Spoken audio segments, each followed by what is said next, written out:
Updating your legal name on your BankFive account is an important step after a name change. Follow these steps to ensure a smooth and quick process. Step 1. Gather required documents.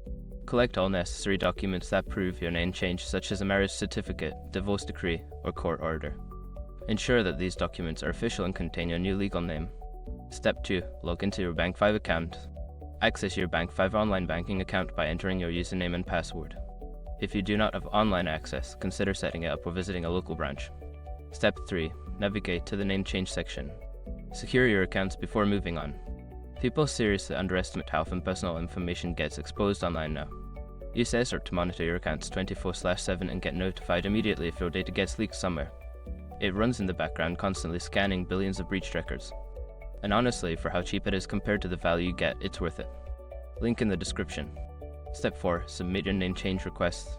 Fill out the required fields with your new legal name and upload the necessary documents you gathered earlier. Ensure all information is accurate before submitting your request.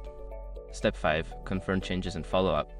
After submission, check for a confirmation message or email from BankFive regarding your name change request. If you do not receive confirmation within a few days, contact customer service to follow up on the status of your request. By following these steps, you can quickly and efficiently update your legal name on your BankFive account.